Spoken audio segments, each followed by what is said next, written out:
दृष्टि और दृष्टिकोण, सारा खेल इसी का है। विचित्र है पर यही सत्य है। अब आपको उदाहरण द्वारा समझाता हूं। कई बार आपने किसी व्यक्ति को देखा होगा ये कहते हुए कि मुझे स्वयं पर गर्व है, अपने आप पर गर्व है। मैं अपनी माता पिता की बहुत अच्छे से सेवा करता, उन्हें सदैव सुखी रखता। उन्हें मैंने एक घर दे दिया है, सारी सुख सुविधाएं दी हैं, उन्हें जीवन में हर वो वस्तु दी है और दूंगा जिसकी उन्हें आवश्यकता है। अब मुझे बताइए, आप हैं कौन? आप वो बीज है जिसे आपके माता पिता ने बोया है। आपके माता पिता ने ही आपको इस संसार में जन्म दिया है। ये सब कहने का औचित्य क्या है? ये हो गया उस व्यक्ति का दृष्टिकोण। अब देखते हैं ये प्रकृति हमें क्या सिखाती है। कभी किसी वृक्ष को देखिए, जब उस पर कोई फल आता है वो माली को ये नहीं कहता कि देखो मैं तुम्हें फल खाने दे रहा। वो वृक्ष ये नहीं कहता कि देखो मैं तुम्हें फल खाने दे रहा। वो जानता है ये माली का ही परिश्रम, ये उसी के कर्म का फल है और उसे ही मिलना चाहिए। वो कहता है तुम्हारा तुमको अर्पण, क्या लागे में। वो जानता है माली का महत्व क्या है। ये उसका दृष्टिकोण था। इसलिए आप जीवन में किस व्यक्ति में, किस पशु पक्षी में, किस प्राणी में, किस परिस्थिति में, किस भाव में क्या देखते हैं, ये आपके दृष्टिकोण पर निर्भर करता है। आप मन में सकारात्मकता जागृत कर लीजिए, शुभ विचार लाई, यही सोच सच बनकर सामने आए। यही दृष्टिकोण ऐसा बन जाएगा कि आपके जीवन में सब कुछ शुभ ही शुभ होगा। प्रतिशोध या किसी को दुख पहुंचाने की भावना, यदि ये आपके मन में है तो आप अपने ही मन में पीड़ा का एक विशाल सा वृक्ष बो रहे हैं। ये स्मरण रखिएगा, क्योंकि किसी को दुख पहुंचाने की ये भावना, ये वो बीज है जो आप ही के मन में गिरेगा, आप ही के मन में अंकुर बनेगा, आप ही के मन में एक विशाल सा वृक्ष बनकर पनपेगा। जीवन आपका है, कर्म आपका था, किसी को दुख देने की भावना आपकी थी, ये वृक्ष आपका है, तो इसका फल भी आप ही को मिलेगा, जो ग्रहण भी आप ही को करना है। स्मरण रखिए, जो व्यक्ति ये सोचता है कि मैं इसे दुख दूंगा, इसे पीड़ा में देना चाहता, उसी व्यक्ति को दुख और पीड़ा मिलती। यदि इसी स्थान पे आप ये सोचो कि मैं किसी को सुखी करना चाहता, किसी को सुख देना चाहता, तो इसका भी बीज आपके मन में ही उतरेगा। ये भी वृक्ष ही बनेगा जिसका फल आप ही को मिलेगा। बात यहाँ आती है बस सोच की, सोच जो सच बनकर सामने आती। तो ये सोच शुभ रखिए, सबके लिए हित ही चाहे किसी और के मन में आपके लिए कुछ अच्छा हो ना, आप सबके लिए अच्छी भावना से कर्म करते जाइए, आपके साथ भी अच्छा ही होगा। सुख और अनुभव दोनों जीवन में एक साथ कभी नहीं आते। स्मरण रखिएगा, जहां सुख होता है वहां अनुभव नहीं होता, और जब ये सुख हमारे जीवन से दूर चला जाता है तब हमारे जीवन में आता है ये अनुभव। परमात्मा, ये प्रकृति, ये नियति इस अनुभव को हमारे जीवन में भेजते हैं ताकि हम एक अत्यंत महत्वपूर्ण सीख, ज्ञान प्राप्त कर सकें। ये अनुभव हमें सिखाया जाता है कि अतीत में ऐसा क्या था जो हमें नहीं करना चाहिए था। हमें सिखा देता है कि भविष्य में ऐसा क्या है जो हमें करना चाहिए और क्या नहीं करना चाहिए। देखा जाए तो ये अनुभव हमें वही सीख देता है जिसके कारण हम सुख की ओर उचित प्रकार से अग्रसर हो सकते हैं। इसलिए जीवन में जब भी दुख आए, दुख का ये समय आए, तो हताश मत होइएगा। समझने का प्रयास कीजिए कि अनुभव क्यों आया, क्या सिखाने के लिए आया। यदि आप वो ज्ञान प्राप्त करते, सुख के मार्ग पर अग्रसर होते हैं, वो भी उचित रूप से, तो इस अनुभव का मंतव्य ही पूर्ण हो जाता है। जीवन में ऊंचाई पर पहुंचने के लिए मनुष्य को किसकी आवश्यकता होती है? सीढ़ी। किंतु फिर भी हर एक मनुष्य, हर एक व्यक्ति ऊंचाई पर पहुंच नहीं पाता। कारण क्या है? कारण या तो ये हो सकता है कि मनुष्य कल्पना करता जाता है सीढ़ी को खोज ही नहीं पाता। कुछ लोग खोज लेते हैं और उसे पाकर ही इतने प्रसन्न हो जाते हैं कि उससे आगे कुछ कर्म करते ही नहीं। सरल सी बात।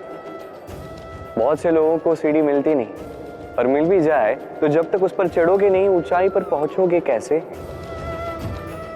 देखिए, जब तक आप परिश्रम नहीं करोगे, जब तक आप ऊपर चढ़ते नहीं जाओगे, जब तक थक नहीं जाओगे, आपके पैरों में घुटनों में पीड़ा नहीं होगी, तब तक इस ऊंचाई पर पहुंचने का सौभाग्य भी प्राप्त नहीं होगा। तो कल्पना के साथ कर्म कीजिए, परिकल्पना के साथ परिश्रम भी कीजिए, सब मिले। हम सभी जीवन में चाहते हैं कि हमें सफलता मिले। हम चाहते हैं कि इस संसार में हमारा यश फैल जाए। हम चाहते हैं कि हम चर्चित हो। किंतु चाहने से क्या होता है? यदि संसार में चर्चित होना है तो परिचित होना होगा परिश्रम से। जब तक आप परिश्रम से परिचित नहीं होगे, सफलता से परिचित नहीं होगे। संघर्ष तो करना होगा। हर दिन, हर वर्ष, जीवन की हर परिस्थिति में हो सकता है नई नई बाधाएं आए, नए नए चक्रवात आए, और आवश्यक नहीं कि हर चक्रवात विनाश के लिए ही आता है। कुछ चक्रवात आपका मार्ग प्रशस्त करने के लिए भी आते हैं, आपके मार्ग को साफ करने के लिए भी आते हैं। यदि आपको उदाहरण दूं तो जब बाढ़ आती है, जब घर बह जाता है, तो हम हताश हो जाते हैं, हम दुखी हो जाते हैं। परंतु वही बाढ़ हमारी धरा को इतना उपजाऊ बना देती है कि उस उपजे अन्न से हम वैसे और 10 घर बना सकते हैं। तो सकारात्मक रहिए और हर संघर्ष के लिए तत्पर रहिए। जीवन में बहुत आगे जाएंगे। जीवन में कभी कभी हम उन परिस्थितियों में फंस जाते हैं जहां हमें लगता है कि हमें कुछ नया करना है, पर हम कर नहीं पाते, क्योंकि कहीं ना कहीं हम परंपराओं से बंधे हैं और हम उन परंपराओं को तोड़ना नहीं चाहते। एक ही प्रश्न आता है मन में, 4 लोग क्या कहेंगे, 4 लोग क्या सोचेंगे? मैं आपसे पूछता हूं, कौन है ये 4 लोग? जब आपका जन्म हुआ तब ये 4 लोग कहां थे? जब आप किसी विकट समस्या में फंस जाते हैं तब ये 4 लोग कहां होते? क्या आगे से आपको हाथ देते? या उन समस्याओं का सामना आप स्वयं करते हैं? इन 4 लोगों की चिंता त्यागिए। यदि आपको जीवन जीना है तो चिंतन कीजिए कि जीवन में क्या शुभ है और क्या शुभ कर सकते हैं। यदि वो धारा के विपरीत बहता है तो संघर्ष कीजिए, किंतु 4 लोगों की चिंता मत कीजिए। ये सोचिए कि जीवन में आप कौन से शुभ कार्य कर सकते हैं। ये सोचिए कि कहीं कोई आपने ऐसा कर्म तो नहीं कर दिया जिसके कारण किसी का हृदय आहत हुआ है। शुभ पे अपना ध्यान केंद्रित कीजिए, आपके जीवन में सब कुछ शुभ ही शुभ होगा। आजकल आपने देखा होगा, माता पिता संतान से केवल प्रेम ही नहीं करते, उनके मोह में पड़ जाते। विद्यालय भी भेजते हैं तो सारी सुख सुविधाओं के साथ। प्रयास करते हैं कि सदैव संतान उनकी दृष्टि के समक्ष ही रहे, किंतु भूल जाते हैं एक अत्यंत महत्वपूर्ण बात कि संतान को एक नया दृष्टिकोण देना भी तो उन्हीं का कर्तव्य है।